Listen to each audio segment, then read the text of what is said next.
Բարի երեկո եւ բարի գալուստ հայկական ժամանակ տաղավարում զրուցելու եմ քաղաքագետ Էդգար Առաքելյանի հետ։ Բարև ձեզ, պարոն Առաքելյան։ Պարոն Առաքելյան, 2025 թվականը ամփոփելու տրամաբանության մեջ նախ եկեք հասկանանք քաղաքական առումով ինչ տվեց 2025 թվականը։ Շրջադարձային կարծես թե իրադարձություններ տեղի ունեցան նախ հունվարին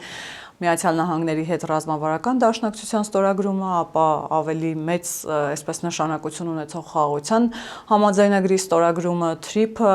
Ադրբեջանի հետ խաղաղության այսօրակարգը եւ այսպես շարունակ։ Ընդհանուր առմամբ որտեղ էր Հայաստանը եւ ուր է գնում։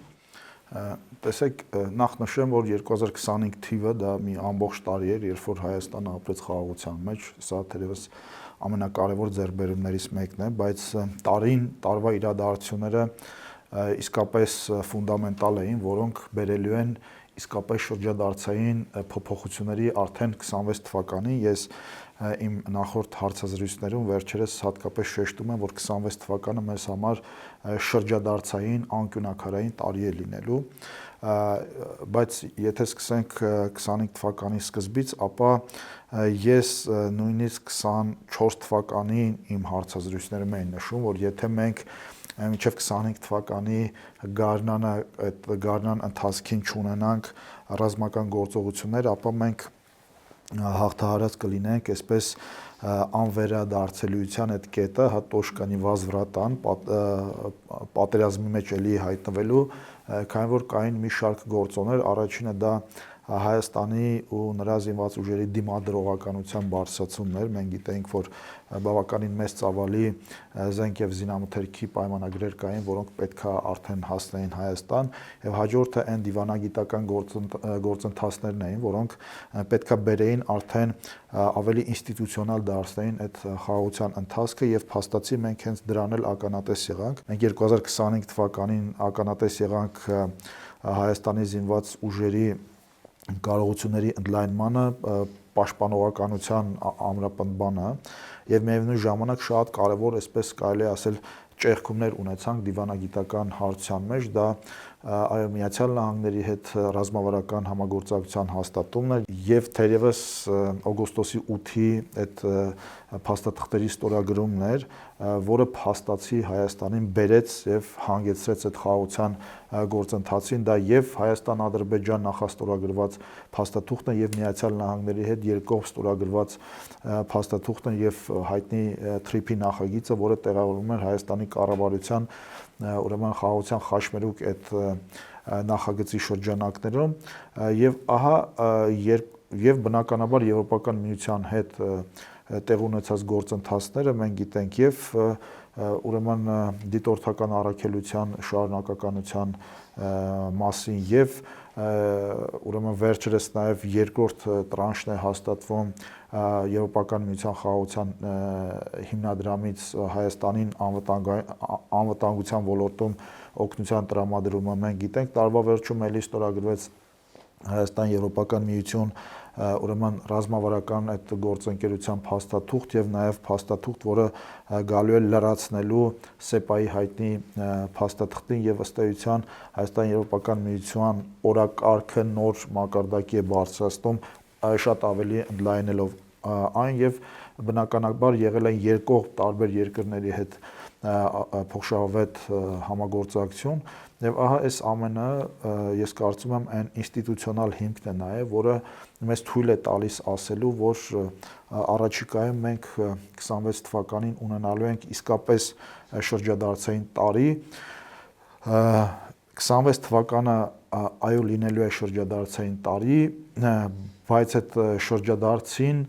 խոչընդոտող բավականին գործոններ կան կապված խորհրդարանական ընտրությունները նկատի ունեք։ Այո, ընտրությունները նկատի ունեմ եւ այն ուժերը, որոնք այսօր փորձում են արգելակել այդ ամբողջ գործընթացը։ Քանի որ ասացիք, որ 2026 թվականը բեկումնային է լինելու, շրջադարձային է լինելու, նախ ընդհանուր առմամբ հասկանանք, թե ինչ ասել է շրջադարձային եւ նաեւ խորհրդարանական ընտրություններին պարբերաբար անդրադարձ է կատարվում պարոն Առաքելյան։ Դրանք պարզապես լինելու են քաղաքական իշխանություն ձևավորելու ընտրություններ, թե դրանք ավելի լայն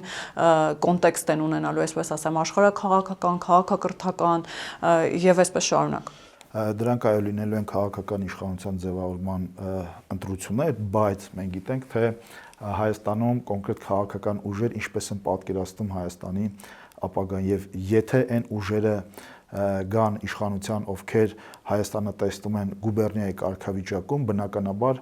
դա նաև ենթադրում է քաղաքակրթական ընտրություն, քանի որ այդ ուժերի միակ նպատակը ոչ միայն իշխանության գալն է, էլի Հայաստանում իշխանություն զավթելը, այլ Հայաստանը վերջնականապես զրկել Հայաստանին վերջնականապես ինքնիշխանությունից եւ Հայաստանի ու հայ ժողովրդի հետ կապված որոշումները, որպիսի ընդունվեն այն կենտրոնում, որտեղ որ իրանք գործում են կամ որտեղ որ իրենց բիզնեսներն է կամ հիմնական շահերն է եւ հետեւաբար 26 թվականի ընտրություն են, ինչպես ես հաճախ նշում եմ, խաղաղության եւ պատերազմի ընտրություն են, ժողովրդավարության եւ ավտորիտարիզմի ընտրություն են, քաղաքակրթության եւ ոչ քաղաքակրթության ու այսպես մենք կարող ենք թվարկել եւ հետեւաբար այո 26 թվականի ընտրությունները որոշելու են, թե արդյոք այն սկսված գործընթացը, որը 25 թվականին, որի հիմքերը դրվել են ինստիտուցիոնալ առումով, արդյոք մենք ուրեմն հնարավորություն ստանալու ենք իմպլեմենտացնել այդ ամենը, ինչ որ թղթի վրա ստորագրվել է, եւ այս առումով այո մենք 26 թվականին պետք է ճիշտ ընտրություն կատարենք եւ 26 թվականը այո շրջադարձային է լինելու։ Պարոն Առաքելյան, սկզբանե երբ ստորագրվում էր խաղաղության համաձայնագիրը, գոնե այդպիսի տպավորություն կար, որ Հայաստանում չի լինի մարդ եւ կամ քաղաքական ուժ, որ կընդվզի կամ դրան դեմ կարտահայտվի, բայց մենք տեսանք հակառակը, թե ինչպես որոշակի ներքաղաքական շրջանակներ խորհրդարանական ընդդիմությունը սկսեցին թիրախավորել խաղաղության գործընթացը, ապա շրջափակման գործընթացը ինչու՞ չէ։ Նախ ինչպես հասկանալ այս գործողությունները ընդհանուր առմամբ եւ նաեւ այս ընտրությունների համատեքստում տեսեք հիմա այս մարդիկ ովքեր խաղաղության օրակարգին դեմ էին արտահայտվում հիմա սեփական օրակարգով են հանդես գալիս հիմա ասում են որ իրենք կարող են բերել ավելի լավ խաղաղություն որովհետեւ ավելի ուժեղ բանակցող են իդեպ նման հայտարարություններով հանդես են եկել թե Թաթոյանը թե Նարեկ Կարապետյանը պարբերաբար խոսում է ուժեղ բանակցողի մասին ինչ ուժեղ բանակցողի մասին է խոսքը ես չգիտեմ եթե ուժեղ բանակցող իրենց նկատի ունեն կամ իրենց հորեղբորը կամ չգիտեմ քերուն հոպարին եւ այլն մենք համենայն դեպս ականատես չենք եղել գոնե դիվանագիտական հարթության մեջ այդ մարդկանց ուժի ընդհակառակը մենք տեսել ենք շատ իրավիճակներ երբ որ օրինակ նույն Նարեկ Կարապետյանի հորեղբայրը Ռուսաստանում հայերի հետ կապված պետք էր հարցեր լուծեր բայց ադրբեջանցիները շատ ավելի այսպես արդյունավետ իրենց հարցերը կարողացան լուծել քան օրինակ Ռուսաստանաբնակ հայ որոշ օլիգարխներ կամ գործարարներ, որոնք հանդես են գալիս Ռուսաստանում հայերի առաջնորդի դերում։ Եվ հետևաբար բնականաբար այդ մարդիկ պետքա զբաղվեն ինքնագովեստով, կրկնում մենք չենք տեսել այդ ուժեղ բանակցողներին, իսկ եթե անդրադառնանք իրենց քաղաքական ուրեմն նախորդների բանակցություններին, ապա թեկուզ են մի օրինակը, որ օրինակ Արման Թաթոյանի նախկին ղեկավարը Սերժ Սարգսյանը, երբ որ նստած էր ԱՊՀ գագաթնաժողովին եւ օրինակ Նազարբաևը կարդում էր Ալիևի նամակը, մենք չտեսանք որևէ արձագանք, այլ պարզապես գլուխը կախ լսում էր, եւ թե ուժը այդ տեսանկյունից են իրանք դիտարկում, ես չգիտեմ։ Մյուս կողմից էլ տեսեք այս մարդիկ փաստացի նաև որոշակի առումով կտրված են իրականությունից եւ դրա գլխավոր հետևանքը իրանք կտեսնեն ընտրություններին ես մշտապես նշել եմ որ այս մարդիկ ամեն ինչ հաշվի առնում են որ իրանք փող ունեն հաշվի առնում որ միգուցե իրանք ձեռնարկություններ ունեն եւ այլն բայց իրանք երբեք հաշվի չեն առել Հայաստանի հասարակության եւ Հայաստանի քաղաքացիների կարծիքը ու վերջին տարիների ընտրությունների արդյունքները դա է վկայում որ իսկ գումարով չեն կարող հարց լուծել պարոն Առաքելյան մենք նման առնվազն մոդել եւ կամ օրինակ գոնե նախկինում ունեցել ենք մենք նախկինում ունեցել ենք այո հիմա կփորձեն նման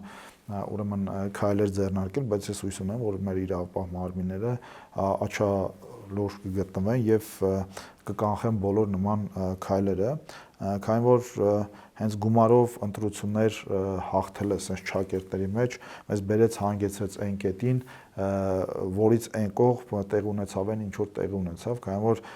կոռուպցիան իր բոլոր դրսևորումներով դա կլինի տնտեսական թե քաղաքական պարզապես ոչնչացնում է պետության հիմքերը պետության դիմադրողականությունը եւ ես կարծում եմ որ նաեւ 26 թվականից սկսած մենք պետքա նաեւ մեր գլխավոր թշնամիներից մեկը համարենք հենց կոռուպցիան, դա կլինի քաղաքական, թե տնտեսական, մենք պետություն ենք, փոքր պետություն ենք, ով չունի այդ ռեսուրսները, որ իրեն թույլ տա ներգրավի նման կոռուպցիոն գործընթացների մեջ, տեսեք խոսում ենք Ադրբեջանից, միգուցե Ադրբեջանը կամ Ալիևը իրեն կարող է թույլ տա, քանի որ ունեցել է կամ ունի նավթագազային բավականին մեծ ռեսուրսներ եւ ինչ որտեղ կարող է իրեն թույլ տալ ինչ որ բան այլ ուղղությամբ տանել, բայց միևնույն ժամանակ ունի բավարար նյութական հնարավորություններ, որպեսզի իր բանակն էլ վերազինի, բայց մեր մոտ այդ 20-30 տարիների ընթացքում այդ կոռուպցիան եղել է բանակի հաշվին, այդ կոռուպցիան եղել է պետության հաշվին, այդ կոռուպցիան եղել է զինվորի թերսնման հաշվին, զինվորի թերզինման հաշվին, այսպես շարունակ, ինչը եւ հանգեցրեց նրան, ինչին հանգեցրեց։ Ադրբեջանական բենզինից խոսեցիք նավթամթերքից, պարոն Արաքելյան, տեսեք, մարդիկ խորհրդարանական ընդդիմությունը, որոնք այսպես թիրախավորել էին ղազախական ցորենը, մինչ այդ հիմա անցել են ադրբեջանական նավթամթերքին, ասացին, որ բոյկոտելու է հայ հասարակությունը, դա այստեղ չի սպառվելու, մենք իրականում տեսնում ենք հակառակը, որ նաև ադրբեջանական նավթամթերքը բարձր որակի լինելով հանդերձ համեմատաբար գնային ավելի ցածր է եւ այս կարծես թե սպառողներ կան ամեն դեպքում, ինչի մասին են նաև այս անհանգստությունները ընդդիմության։ Տեսեք, մեծ առումով սահմանների բացումը, կոմունիկացիաների բացումը, տնտեսական հարաբերությունների ընդլայնումը իսկապես անհանգստացնում է այս մարդկանց այն առումով, որ փակ սահմանները իրենց համար բիզնեսի կարևոր աղբյուր էին, քանի որ այն ժամանակ, երբ որ փակ էր սահմանները, այն ժամանակ, երբ որ հնարավորությունները սուղ էին, իրենք վերահսկում էին Հայաստանում ամեն ինչ եւ այդ փակ սահմաններից իրենք դիվիդենդներ էին քաղում եւ քաղաքական եւ տնտեսական։ Քաղաքական, որ իրենք ունեին երկրի ներսում այսպես թշնամու կերպար եւ դրա հիման վրա մշտապես փորձում էին վերարտադրվել, տնտեսական, երբ որ այդ մեկ կամ երկու բաց ուղիները ամբողջությամբ իրենք վերահսկում են եւ դրանից իրենք ստանում են տնտեսական լուրջ օգուտներ։ Հիմա իրավիճակը արմատապես փոխվում է եւ փաստացի ոչ միայն քաղաքական համակարգն է բացվել Հայաստանի Հանրապետությունում, այլ կոմունիկացիաների բացմամբ Հայաստանի տնտեսությունը երկրորդ կամ երրորդ շնչառությունն է ստանում եւ այլևս այդ մարդիկ նաեւ տնտեսական առումով շատ քիչ վերահսկողություն կունենան Հայաստանի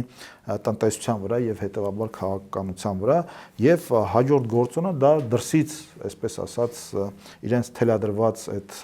հրահանգներն են, քանի որ մենք գիտենք, որ նաև Ռուսաստանը երկար ժամանակ Հայաստան-Թուրքիա, Հայաստան-Ադրբեջան հարաբերությունները իր համար աշխարհաքաղաքական գործոն էին տարածաշրջանում իր վերահսկողությունը պահելու կամ Հայաստանը կիսա այսպես փակ վիճակում պահելու եւ այսօր բացելով նաև այդ սահմանները նաև չեզոքանում է, զրոյանում է նաև այդ լծակը, որը ժամանակին օգտագործվում էր իմ նշած պետության կողմից եւ այդ լծակը օգտագործում էր այն քաղաքական շրջանակների միջոցով, որոնք երկար տարիներ Հայաստանում իշխանություն էին բռնազավթել եւ այդ միջոցներով պահում են իշխանությունը եւ դրա համար ուրեմն նման վայնասուն է բարձրացած։ Իսկ ինչ վերաբերում է տնտեսական, ուրեմն կոմպոնենտին, ադրբեջանական բենզինի, տեսեք, այսպես կան ուռա հայրենասերներ, որ ասում են, այ մեր ազգային ինքնությունը մեզ թույլ չի տալիս, որպեսզի մեր մեքենաները լիցքավորենք ադրբեջանական բենզինով, քանի որ մենք դրանով սնուցում ենք ադրբեջանական տնտեսությունը, այդ տնտեսությունը սնուցում է ադրբեջանական բանակը, այդ բանակն էլ մեր դեմ է դուրս գալիս, այսպես մի հատ Կիկոսի մահի նման պատմություն է ներկայացնում, բայց իրականում զուտ տնտեսագիտական հաշվարկ երբ որ մենք անում, ես այսպես մի հատ ոտքի վրա, այսպես մի հատ հաշվարկ արել եմ, այդ 1200 տոննա բենզինից մեր սպառողները խնայում են մոտ 100-120 միլիոն դրամի կարգի գումար։ Երբ որ այդ 100-120 միլիոն դրամը լրացուցիչ նախ լրացուցիչ գումար է մեր քաղաքացիների համար, բայց երբ որ դա մտնում է տնտեսություն, չգիտեմ, առևտրի եւ այլնի տեսքով, դրանից մոտարապես պլյուս մինուսով գոյանում է մոտ 20% էլի ավելացած արժեքի հարկ եւ այլն, այսինքն այստեղ մենք մի 20-25 միլիոնի, այսինքն հարկեր է գնում բյուջե, իսկ այդ 20-25 միլիոնով, երբ որ վերածենք ռազմական ծախսի, այդ 20-25 միլիոնով բաց աղբյուրներից մենք գիտենք, որ օրինակ մեկ զինվորի հաշվով մեր պետությունը օրական ծախսում է 3000-ից 3500 դրամի կարգի գումար, լավ համարում ենք 4000 դրամ, եւ եթե այդ 20 միլիոնը ուրեմն բաժանում ենք 4000-ի, մենք այնտեղ ստանում ենք 5000, հա, 5000 զինվոր, այսինքն 5000 զինվորի մեկ օրվա սնունդն է այդ խնայված գումարը զուտ հարկի տեսքով, այսինքն մարդիկ ովքեր դա ուրեմն ներկայացնում են որպես Ադրբեջանին օգնել, մենք Ադրբեջանին չենք օգնում, դա ստրատեգիական ուրեմն ապրանք է եւ Ադրբեջանը այդ ապրանքը միևնույն է կարողանում է վաճառել, դա նեխած կարտոֆիլ չի, որ մնացել է Ադրբեջանի վրա եւ չի կարողանում վաճառել, մենք գնում ենք ասում ենք տվեք մեզ, դա ստրատեգիական ապրանք է, որի շուկան Ադրբեջանը ունի, եւ մենք այդ ապրանքը այսօր կարողացել ենք ավելի էժան գնով բերել ու շատ ավելի շատ գումար մնացել է մեր տնտեսություն, մեր բյուջեն լրացուցիչ ուրեմն 20-25 միլիոն դրամի օգուտ է ունեցել, որով եւ նշեցի դա ուրեմն 5000 զինվորի մեկ օրվա սնունդի գումար է։ Հիմա հարց, մենք ենք օգնում ադրբեջանական բանակին, թե Ադրբեջանն է օգնում մեր բանակին։ Պարոն Արաքելյան, խոսեցիք նախկին ղեկավարներից իշխանությունը զավթած լինել չլինելուց, տեսեք տևական ժամանակ է հեղափոխությունից հետո այդ խոսակցությունները կան, նաև ակնկալիք կա, որ այս մարդիկ գոնե օրենքի ուժով դուրս կդրվեն քաղաքական պայքարի տրամաբանությունից եւ այսպես շարունակ 2026 թվականին ընդառաջ այդ իմաստով անելիքներ չկան, որ որոշ դերակատարներ օրենքի ուժով պիտի դուրս դրվեն քաղաքական, այսպես ասած, մրցապայքարի եւ կամ պայքարի մեջ մտնելու առումով եւ նաև եթե անդրադառնանք օրինակ նույն մեր ձևով շարժմանը, նորմալ է օրինաչափ է եւ կամ օրինակ վտանգավոր չէ, երբ իրենք գործում են հիմա շարժման տրամաբանության մեջ, Սամվել Կարապետյանի որդին հիմա հիմնադրամ է բացել եւ խոստանում է մարզերից սովորող լավագույն ուսանողների վարձավճարը 1 տարով ի դեպ շատ հետաքրքիր է 1 տարով ընդամենը փոխհատուցել եւ այսպես շարունակ դպրոցականներին պայուսակ տալ, այսինքն իրենք կուսակցություն դեռևս չունեն, բայց բացել են արդեն շարժում, բացել են հիմնադրամ, այդ շարժումի ու հիմնադրամի տրամաբանության մեջ փորձում են որոշակի այսպես շահառուներ ձևավորել եւ այդ շահառուներին շահը գրգռել ֆինանսական առումով։ Ինչ անելիքներ կա։ Մենք այստեղ բավականին լուրջ անելիքներ ունենք, նախ այո ճիշտ է, որ կոնկրետ անձիկ եւ թիմեր կամ անհատներ նրանց գործունեությունը քաղաքական դաշտում պետք է արգելվի ու դրա հիմքերը բազմաթիվ են, դրա մասին մենք բազմիցս խոսել ենք։ Ինչ վերաբերում է նույն կոնկրետ Սամվել Կարապետյանին եւ նրա շրջապատին թիմին, ապա այստեղ էլ մենք բավականին լուրջ բացթողումներ ունենք օրենսդրական առումով եւ Հայաստանի Հանրապետության քաղաքական դաշտը չպետք է լինի կոպիտ ասած պրախադնոյ դվոր, որ ինչ որ մեկը խոպանից, որը ունի որոշակի գումար, գա Հայաստան, որոշի զբաղվել քաղաքականությամբ, այստեղ այնտեղ բարեգործական ինչ որ բաներ անի, ճակերտի մեջ բարեգործական, ինչ որ ճանաչում ձեր բերի ու դրանով սկսի Հայաստանի քաղաքական դաշտի վրա ազդեցություն ունենալ։ Սա քաղաքական անվտանգության խնդիր է, սա մեծ առումով ազգային անվտանգության խնդիր է։ Ես կարծում եմ, որ տեսեք նշում եք, որ Սամվել Կարապետյանի որդին հիմնադրամ է բացել, ինչի հիմա այդ հիմնադրամը բացեցին, ինչի մտածեցին մեր ուսանողների ուսման մասին, ակնհայտ է, որ իրանք ունեն քաղաքական նպատակներ եւ այս առումով ես կարծում եմ իրանք հայտարարել են իրենց քաղաքական նպատակների մասին, իրենք հայտարարել են, որ դառնալու են քաղաքական կուսակցություն եւ ուրեմն քաղաքական իշխանության համար պայքարելու են եւ հետեւաբար նրանց ցանկացած քայլ կլինի, որ իրանք հիմա շարժում են, հետո նոր կդառնան կուսակցություն եւ այլն, բայց իրենք այդ հայտարարությունը արել են, որ իրենք քաղաքական նպատակներ ունեն եւ հետեւաբար իրանց ցանկացած ֆինանսական ուրեմն ներգրավվածություն, հա, այդ բարեգործությունների տեսքով պետք է դիտարկվի քաղաքական կոռուպցիայի ընտրակաշառքի համատեքստում։ Այսինքն այստեղ միանշանակ է, այսինքն կրկնեմ, մարդիկ հայտարարել են, որ իրենք քաղաքական նկրտումներ ունեն, քաղաքական կուսակցություն են հիմնելու եւ պայքարելու են Հայաստանում իշխանության համար եւ զուգահեռ ինչ որ հիմնադրամներ են բացում ու բարեգործական ճակերտավոր գործունեություն են ծավալում։ Սա կրկնեմ ուղիղ քաղաքական կոռուպցիա է, քանի որ իրենք այո հայտարարել են, որ իրենք քաղաքականության մեջ են, անկախ նրանից, անկախ իրենց ֆորմալ ուրեմն կարգավիճակից։ Որքան էլ որ տարօրինակ է, բայց պիտի անդրադառնանք նաև Վիտալի Բալասանյանին։ Վիտալի Բալասանյանը, որը հայտնի էր Վլադիմիր Պուտինին նամակ գրելով եւ այդ նամակում նաև ասում էր, որ Պուտինի գործուն աջակցությամբ Ղարաբաղի հայերը պիտի վերադառնան հայրենիք, հիմա նամակային տրամաբանության մեջ հերթական հայտարարությունն է արել, նշելով, որ Ղարաբաղի հարցը որքան էլ որ այս իշխանության համար փակ է, իրենց համար այդ հարցը փակ չէ, նաև վերադարձի հարցը փակ չէ, գոյություն ունի նոյեմբերի 9-ը, որը գործուն փաստաթուղթ է եւ այսպես շարունակ։ Վերջին շրջանում շատ ենք տեսնում, որ փորձում են այս մեռելածին փաստաթղթից կարճել եւ նաեւ այսպես վերադարձի հարցը պարբերաբար բարձրացնել։ Այստեղ Վիտալի Բալասանյանի եւ այլ քաղաքական դերակատարների անկեղծ մղումն է հայրենիք վերադառնալու, թե քաղաքական էլի նպատակներ ունեն։ Նրանք ովքեր այսօր շարքում են նոյեմբերի, հետաքրքիր է, որ մարդիկ են շարքում նոյեմբերի 9-ի փաստաթուղթ, ովքեր ժամանակին այդ փաստաթուղթը անվանում են կապիտուլյացիոն փաստաթուղթ։ Հիմա իրանց սարքել են այդ փաստաթուղթը իրենց սրբության սրբոցը եւ ամեն օր այսպես երևի այդ փաստաթղթի դիմաց ինչ որ բաներ են անում։ Սա բնականաբար ուրեմն գալիս է նրանից, որ Հայաստանը բավականին 25 թվականին բավականին հետաքրքիր դիվանագիտական ճակատում հաջողություններ ունեցավ իդեմս թրիփի Միացյալ Նահանգների հետ եւ խաղաղության այդ գործընթացը եւ այս մարդիկ հասկանում են, որ իրենք եւ իրենց դրսի հովանավորները ինչ որ առումով դուրս են մնում այս գործընթացներից եւ քանի որ որքան էլ էլի նույն նոյեմբերի 9-ի փաստաթղթով Հայաստանի իշխանությունները նշում են, որ 9-րդ կետով որևէ միջանցքային տրամաբանություն չկա, բայց այս մարդիկ այսօր էլի հիմա այդ նոյեմբերի 9-ի 9-րդ կետը դիտարկում են հենց միջանցքային տրամաբանության մեջ, ընդ որում այդ միջանցքը պետքա տրվի Ռուսաստանին, ընդ որում Ռուսաստանը այդ փաստաթղթով իրենց մեկնաբանությամբ այդ միջանցքը պետքա կիսի Թուրքիայի եւ Ադրբեջանի հետ։ Այսինքն մարդիկ այսօր որ ամեն ուրեմն անկյունում սրան նրան կոչում են թուրքա հպատակներ, թուրքա մետներ, թուրքա չգիտեմ եսի ինչներ, այսօր պատրաստ են այդ միջանցքը տրամադրեն Ռուսաստանին, Ադրբեջանին եւ Թուրքիային, բայց այն պարագայում, երբ որ Հայաստանը այսօր արդեն ունի ստորագրված փաստաթուղթ, ունի ուրեմն ճանապարհը բացելու իր սուվերեն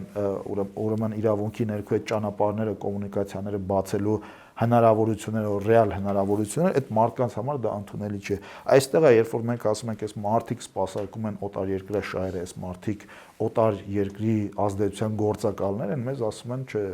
չգիտեմ, այս մարդիկ հայրենասերներ են։ Ինչ վերաբերում է Արցախի վերադարձի, Արցախահայերի վերադարձի իրավունքին կամ Արցախի հիմնախնդրին, թող Վիտալի Բալասանյանը եւ իրենց այդ շրջապատը պատասխան տա այն հարցի համար, ինչու իրենք Արցախում կազմակերպեցին ռազմական հեղաշրջում եւ 10-12 օր հետո թուղթը ստորագրեցին եւ Արցախը հանձնեցին ուրեմն Ադրբեջանի այն պարագայում, երբ որ մենք բազմիցս հայտարարում ենք, որ Արցախում հեղաշրջումը հղի է Արցախի վերջնական կորստին, բայց իրենք դա չլսեցին ու ասեմ ձեզ, այն ինչ որ իրենք հիմա ասում են, եթե իրենք այսպես տեսականորեն համարենք, որ կգան իշխանության, ապա նույն հերանեկարը, նույն ճակատագիրը Հայաստանի Հանրապետությանն է սպասում, նույն սցենարով, տեսեք, նույն խոսույթն է հիմա, չգիտեմ, որ Հայաստանում իշխանություն փոխվի, ամեն ինչ կփոխվի եւ այլն, նույն բանը իրենք ասում են Արցախի հետ կապված, կհիշեք այն ժամանակ Աղդամով պետքա օգնություն գար, իրենք հայտարարում են ոչ մի պարագայում մենք իրենցից այդ օգնությունը ադրբեջանցուց, չգիտեմ, հացը կամ ջուրը չենք վերցնի։ Նույնը այսօր մենք տեսնում ենք այս նույն իրավիճակը բենզինի ու ցորենի հետ կապված, նույն, գրեթե նույն սցենարն է, բայց երբ որ իրենք եկան իշխանության, առաջի բանը, որ արեցին, Աղդամի այդ ճանապարհը բացելն էր, ու ընդամենը 10-12 օր հետո ստորագրեցին եւ Արցախը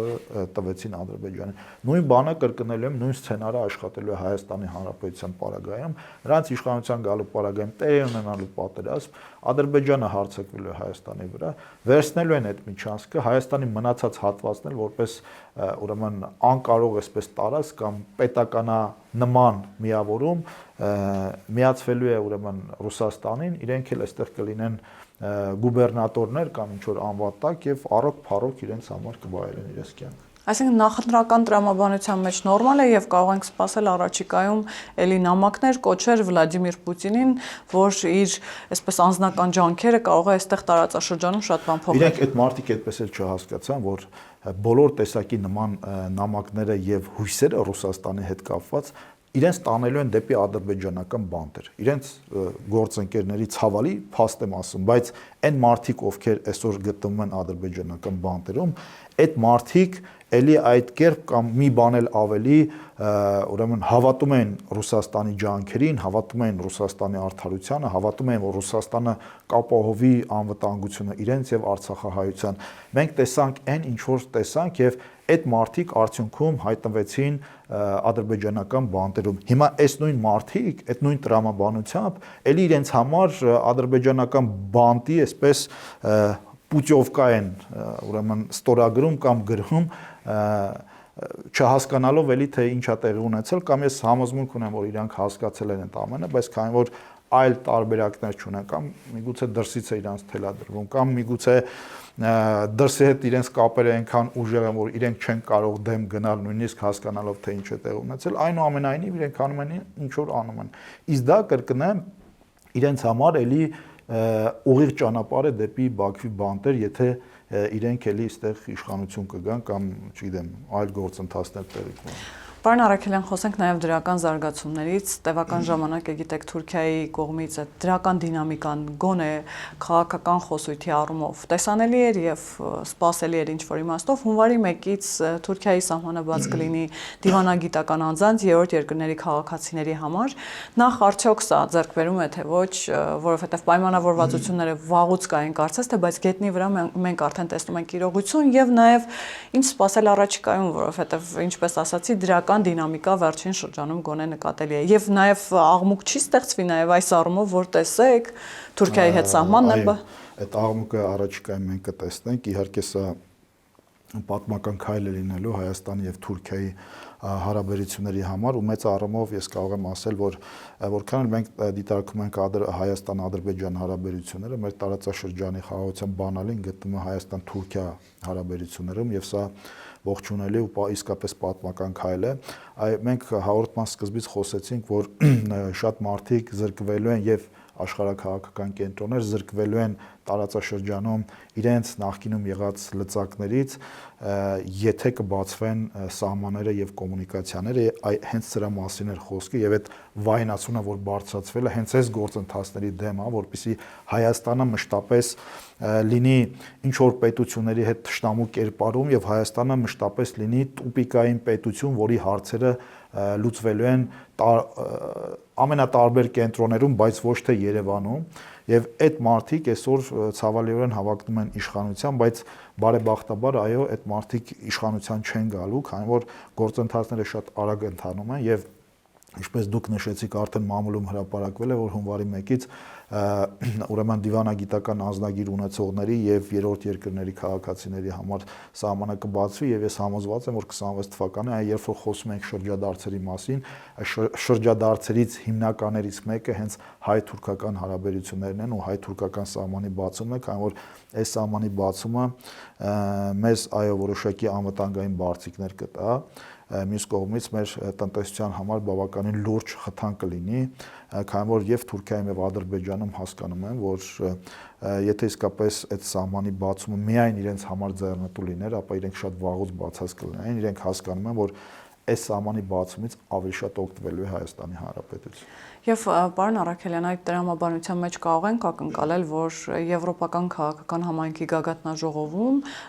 Երևանում անցկացվող գագաթնաժողովին կարող է մասնակցել օրինակ Թուրքիայի նախագահը եւ ինչու՞ չէ արդեն ցամաքային սահմանով հատել եւ գալ Հայաստան եւ նաեւ ունենանք ամբողջական սահմանի բացում։ Դուք դա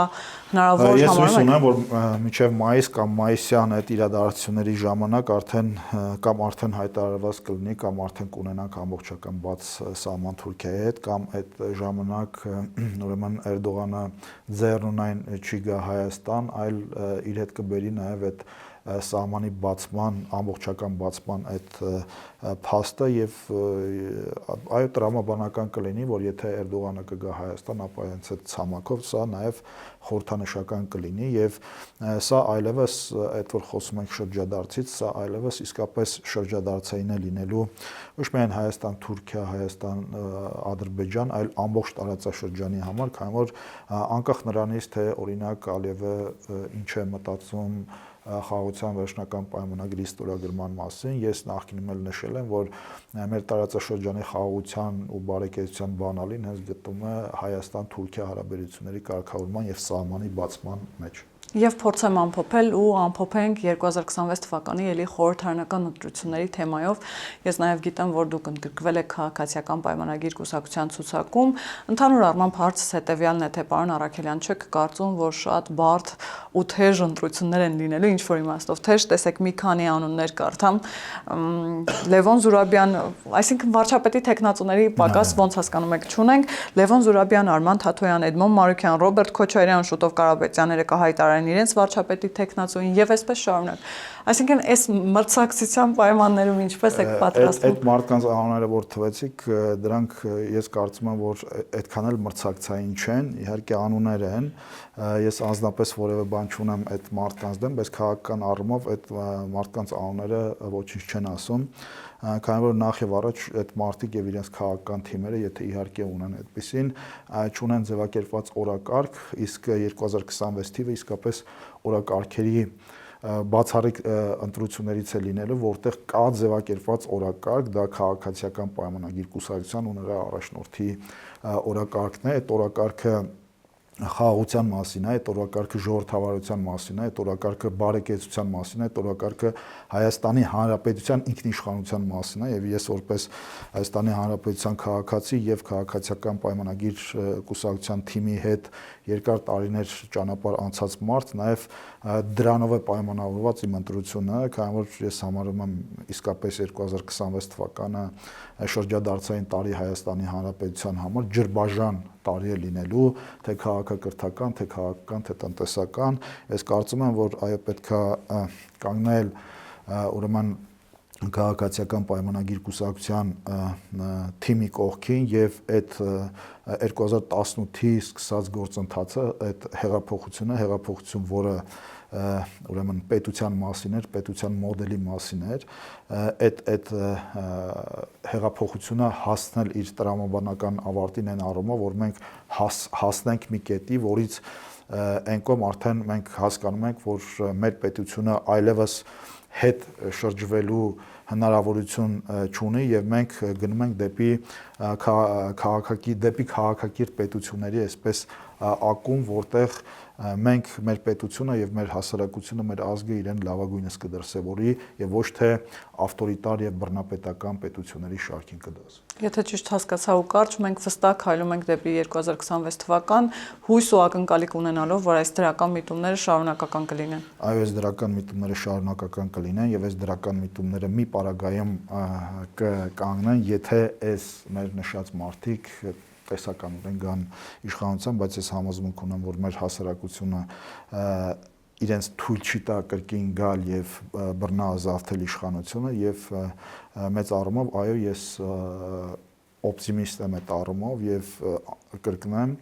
իմ անձնական օրինակով ներգրավել այդ գործընթացներին, նաեւ դրա մասին է խոսում եւ այո արդյունքից օգտվելով շնորհավորում ենք բոլորի գալիք ամանորը եւ Սուրբ Ծնունդը։ Շնորհակալ եմ պարոն Առաքելյան։ Շնորհակալ եմ։